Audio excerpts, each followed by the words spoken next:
and welcome to a Cup of Conversation on BRT TV. My name is John Ghazi, I'm your host, and in the studio today we have special guests, and the reason why they are special, we are talking about special children and the Ziamet Special Needs School, which is not too far from the Carapaz Peninsula, and a special event organised to raise money for these children for this centre. That's the Kumbh Nature Walk coming up later on this month. My guests are a great friend of mine, or two great friends, Art Watson and Adem Bayman. So welcome to the show, guys. Welcome to a Cup of Conversation here at BRT. Thank you for coming. Thank you for... Now, Art, you're no stranger to BRT. You've been here many times with your lovely wife, Mary Watson. You've been here under many hats, talking about EFRA and the fun run in Istanbul. But today, you're in the spotlight. You're in the hot seat, literally, talking about MAD. But I want to say thank you for taking time out to come to the programme today. I know you've been very busy with your wife and you've recently just returned from holiday. You are great supporters of charities here in the Torrens Sea. Tell us a bit about MAD. How long have you been involved with MAD? Okay, my involvement goes back about 4.5 years. It came as a result of meeting up with Adem, and we showed a special interest in the special needs school up at Zima. And following that conversation, we decided that we were going to fundraise because we felt it was necessary. So it was about 4.5 years ago, and Adam and myself co-founded the organisation called MAD, as in making a difference. Yes, not mad as in crazy mad. No, making a difference. Making a difference, and you certainly are making a difference. I know, following from what you're doing from the press and on social media, you know, you have certainly touched the hearts. We'll find out more about how you've done that in a bit. But also, welcome Adem to the programme. Thank you. Thank you for joining us, all the way from near Kumbh. Where are you actually based? Kumbh. In Kumbh? Yes. Right, okay then. So I thought you were near the area, but you're actually in Kumbh. Yes. Not too far from where the walk is taking place later on this month. Absolutely. And also not too far from the Ziamet school. Yes. I know the story about how you stumbled accidentally. You were meant to meet Mary and Art Watson, and you actually went to the wrong school. You actually stumbled across Ziamet Special Needs School, didn't you, Adem? I did. Tell us a bit about that story.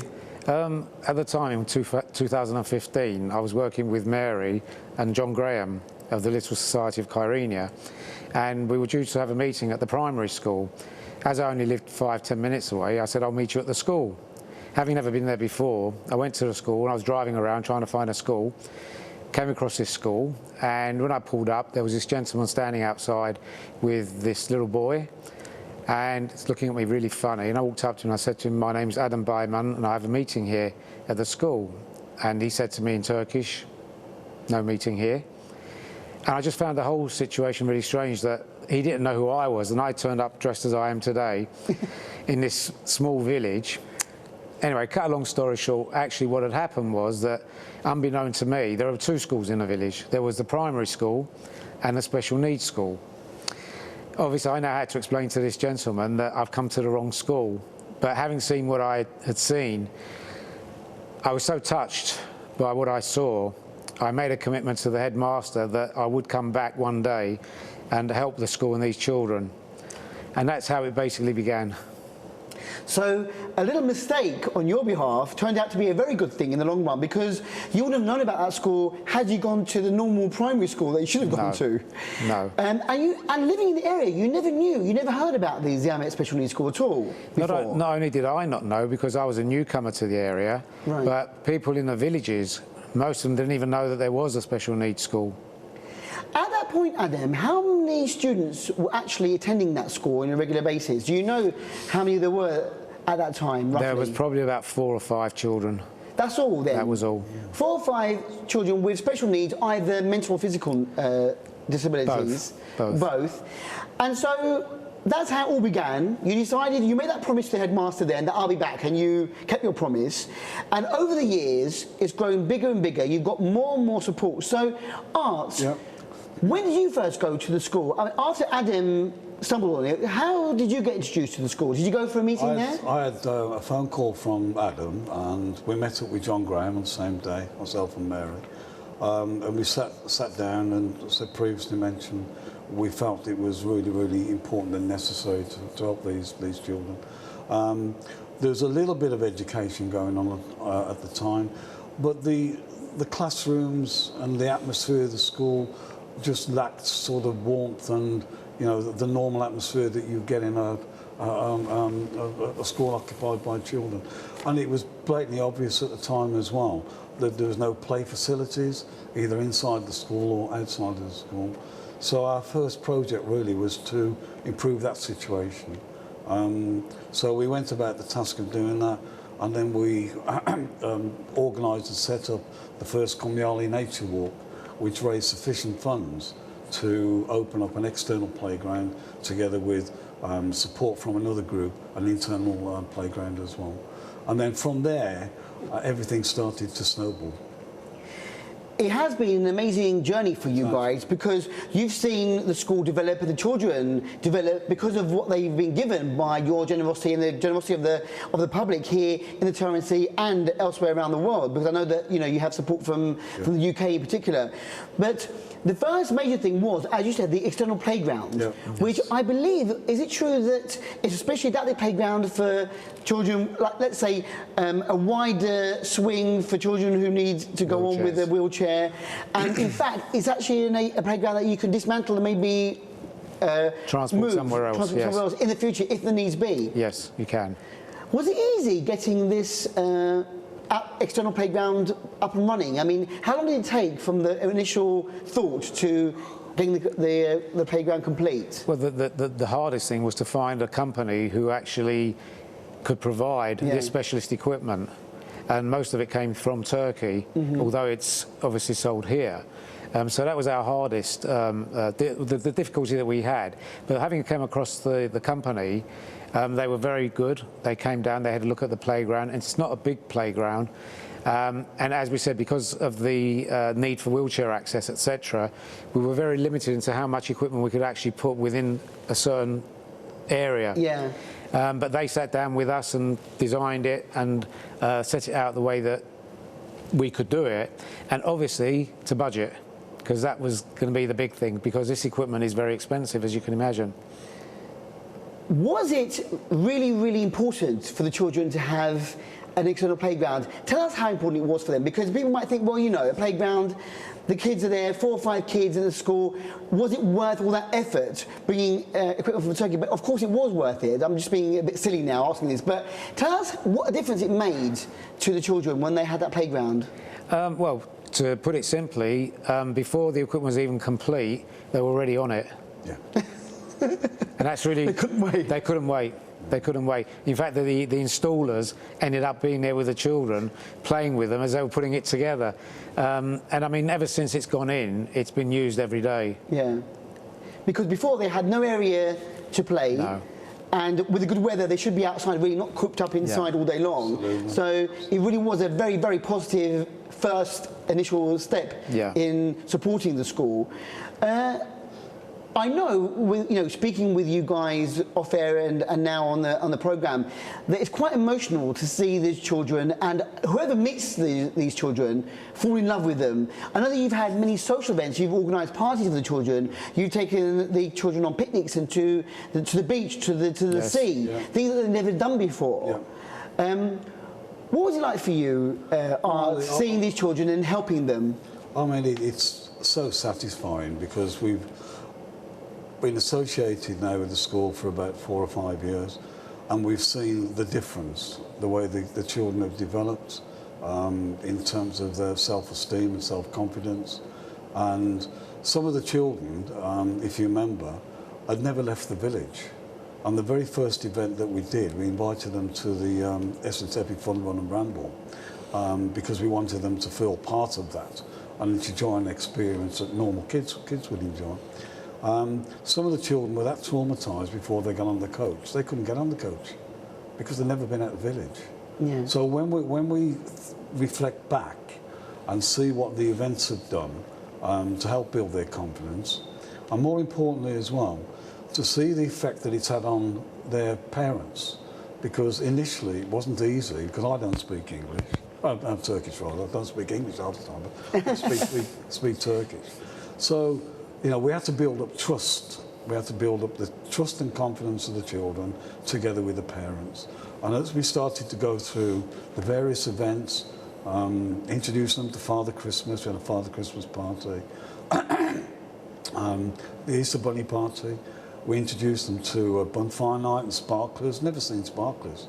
You know, that was great fun for them. Yeah. And I think the satisfaction is to reflect back over the last 4 or 5 years and see the difference, because obviously making a difference is that's what it's all about, to see the difference in terms of their confidence and self-esteem, and it's self-gratifying.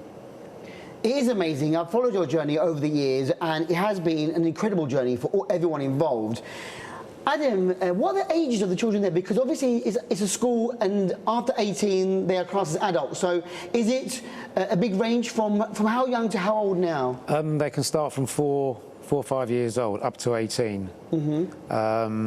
So you have the whole spectrum of children, and again a whole spectrum of different conditions that they have. And how many children do we have now then at the school? Because it's developed as more people know about it, and people actually say, there is a school maybe for my child who needs a bit of extra help. So how many do we have now at the moment? At the moment we have 28 children. That's a big difference from before. And there's 15 or 16 on the waiting list. But the issue is that we really don't know how many disabled children there actually are in the Karpaz. There's no census that's been done to work out how many children there are. So we don't know. But what we do know is that basically every week someone turns up on the doorstep saying that I've got a disabled child, can I bring them to the school? Yeah. But unfortunately the school, the building that we have, is not conducive to disabled children.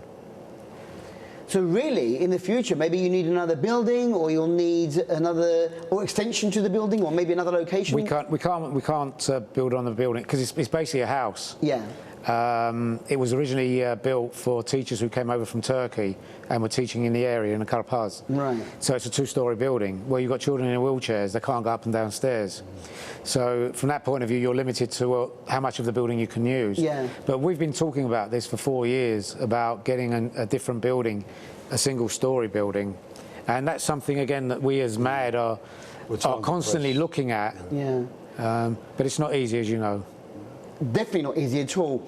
One of the big positive things that to come out of all your hard work is that you've actually hired a physiotherapist, haven't you? We have, yeah. Due to all the generosity of the people who support your events over the years, you've been able to pay for a physiotherapist to regularly come and work with the children, because that's a very important part of their daily routine, isn't it? To be able to get some help physically. It's absolutely essential as well. It's an essential requirement, which unfortunately previously didn't exist. We recognise the benefits of it, obviously, through talking to people with the expertise and knowledge. So we decided to, as you said, fund the employment of a full-time physiotherapist. And once again, this has helped to change the children. There's one particular lad has actually talked for the first time in his life. So there's an element of speech therapy there as well. And then the other girl has actually walked for the first time in her life. Isn't that amazing? I mean, it's just incredible. And these children are probably 10 or 11 years of age.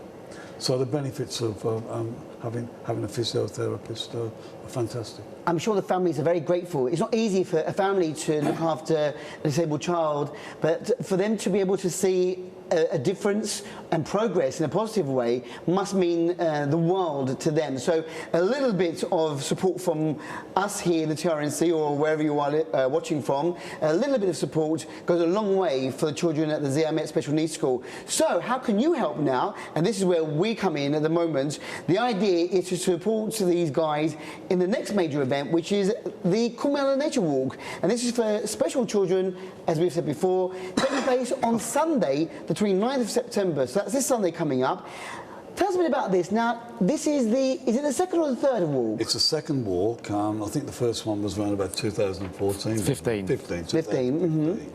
And based on the success of that, we decided to do it again. As you said, it's on the 29th of September. The walk is through some magnificent countryside, because again we wanted to not only promote the school, we also wanted to promote Kumyali. Yes. That was an ideal fit as A well. lovely area. Beautiful, absolutely beautiful. So if anybody hasn't been around there, then obviously take the opportunity to do so if you can. You've got 5K and 8K, but if you want to walk less or more, then obviously that's optional. We've tried to keep it cost effective. So the entrance fee is 50 TL per family of 4, 25 TL for an adult, and 10 TL for a child under 12. The registration process will start at around about 10, between 10 and 11 o'clock. We're open to cut the ribbon to start the walk at around about 11:10 on that Sunday. Right. All of the money will go to the Zermatt School, every single lira. Going back to 2015 for the first walk, how many people roughly turned up? Because we were saying before that a lot of the expats live in the Guinea area. Now, Kumyali is quite far away, but it's a great place to walk. The Karpaz area is fantastic. I'm sure that Adem will vouch for that because he's a local there. But how many did you have last time, and how many do you expect this time, roughly? We had around about 150 people, which was remarkable. Very good. And that was obviously as a result of the advertising campaign and support from your good self and people like Denise. And we were amazed because people actually came in from Gurney. Yeah. We will be very, very pleased if we could do the same, if we had around about 150 people, more the merrier. As well as the Kumyali Nature Walk, there's a bit of activity there as well. There's some dancing, there's a bit of music, there'll be some food stalls as well. Fantastic. So it's going to be hopefully a nice occasion. Weather-wise, I think we're heading in the right direction with the weather. It's not going to be Fingers crossed. won't be over hot, and hopefully we'll have no rain. But it should be a great occasion. It should be, it should be. Adem, this route, the Kumyali Walk, as said, either 5 kilometres or 8 kilometres, we can choose.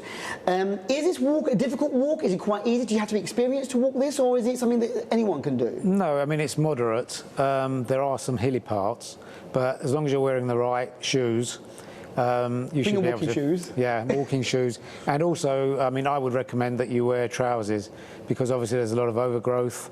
So you don't want to end up getting scratches and things like that. Yeah. But obviously that's up to individuals. Is this actually a proper route? I mean, we have lots of mountain routes and paths that normal ramblers and walkers take. Or is this something that you've done specially for? No, this was done before. This was done many years ago, and it's marked out as a route. It's easy to follow. It's fairly easy to follow. That we'll be giving a map to everybody so that they can follow it, and what we'll also be doing is that we'll be giving them a slip with my phone number on it, so if they happen to get lost or something, they can call. They can contact me. But also we're going to have water stations en route. And again, someone will be there, including first aiders, in case that you need anybody. So hopefully, fingers crossed, that people don't just wander off, because it is a remote area, as you can imagine. Yeah, so please do stick to the signs and the guides, and make sure that the water marshals give you plenty of water as you walk along this wonderful Kumyali Nature Walk. I mean, it is a lovely area. I've been in Kumyali many times, and I think it's a fantastic, unspoiled, lovely place to spend a lovely Sunday morning and afternoon, make it a nice day out, go and see the Karpaz area, and as you said, stalls, a bit of dancing, maybe some music. I'm sure there'll be activities. So if you don't want to walk, should you come along and just hang around? And that'll be absolutely fantastic. That's all right, isn't it, as well? Yeah, fantastic, because it's all about the atmosphere on the day, and people make atmosphere. Of course, the more the merrier. Yeah, I know the feedback after the walk in 2015 was very positive. Everyone enjoyed it. Unfortunately, due to circumstances, we're unable to repeat it the following year. But this year we are, and we're almost there now. It isn't easy to organise things like this, but I'm sure you've got everything.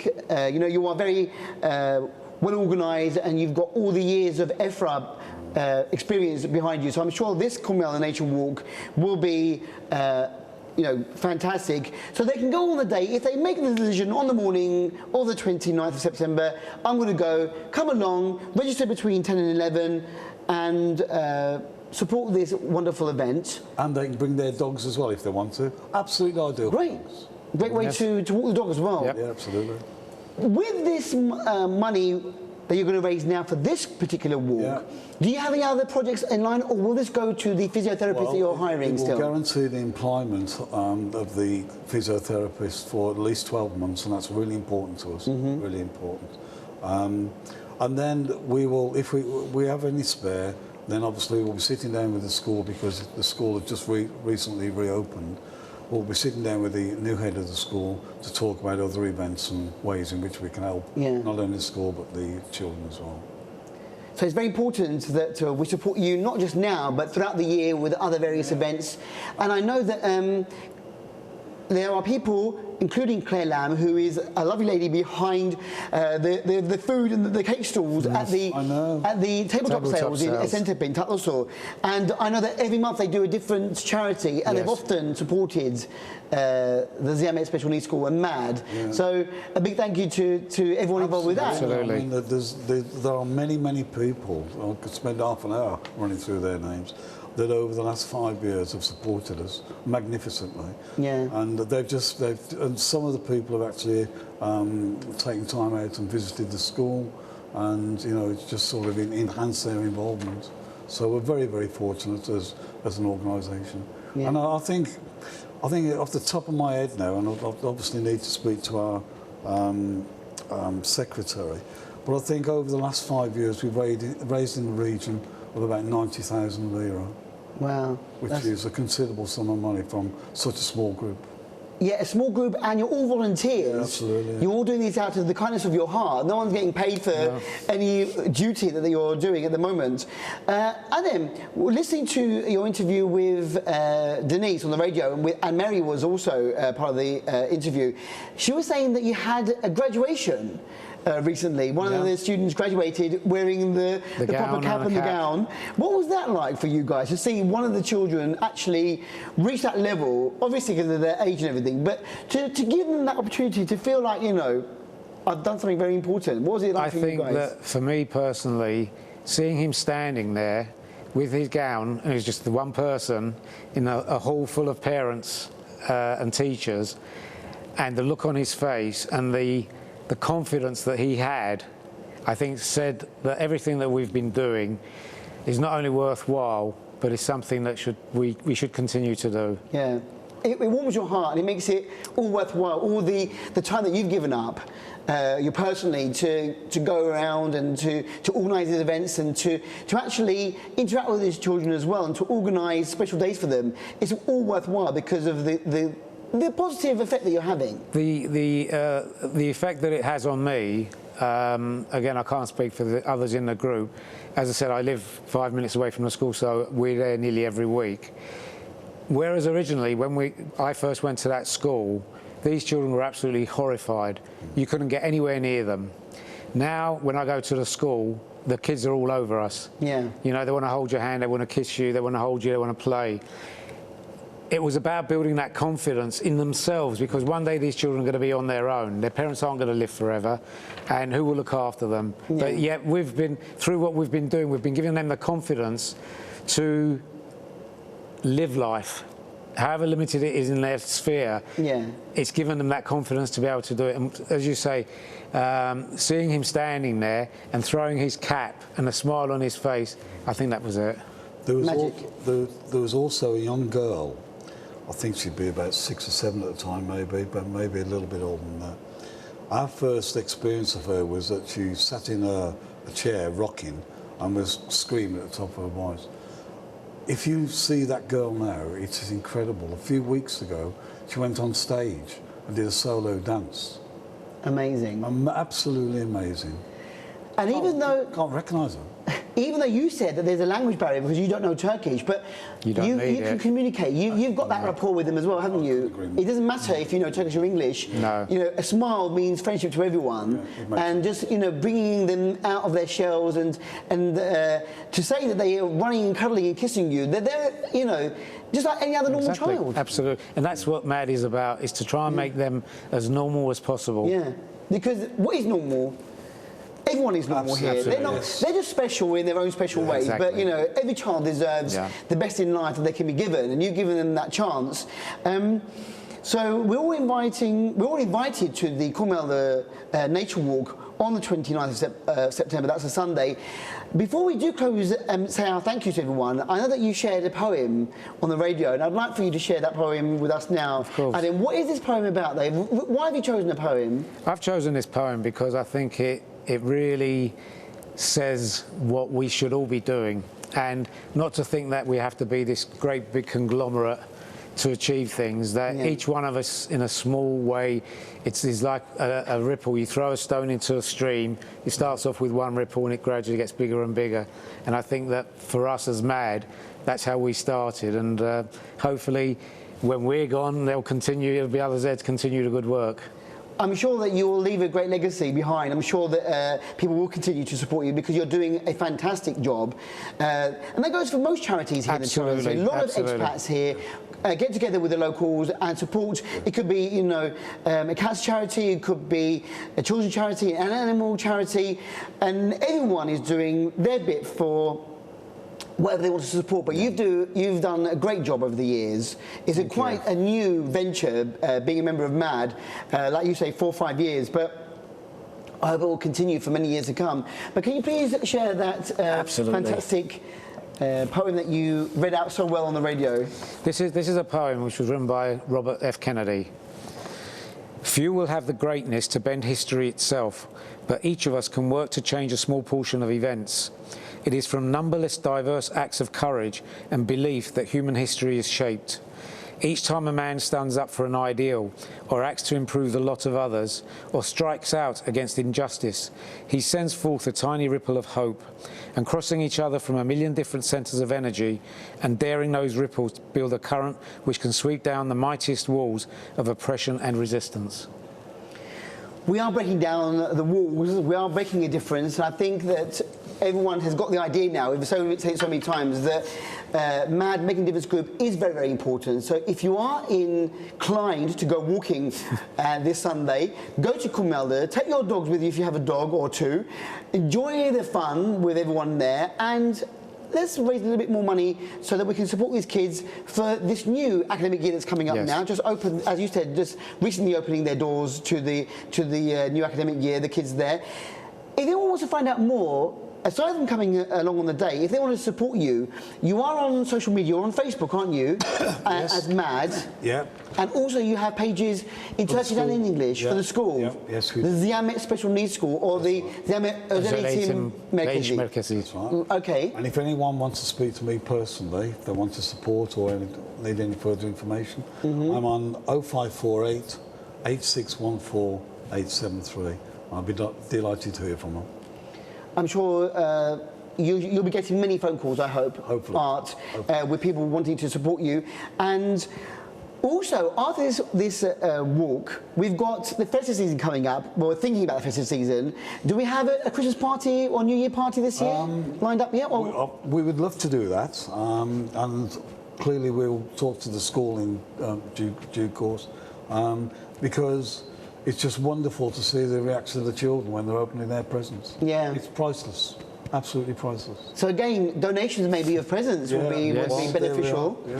There's lots of ways to help, but the most recent one that you can do now is go to the Kumela Nature Walk this weekend, 29th of September. It's a Sunday. What a great way to spend the day. But I want to say thank you, Art and Adem, for your time today, for coming to BRT, sharing all this information with us.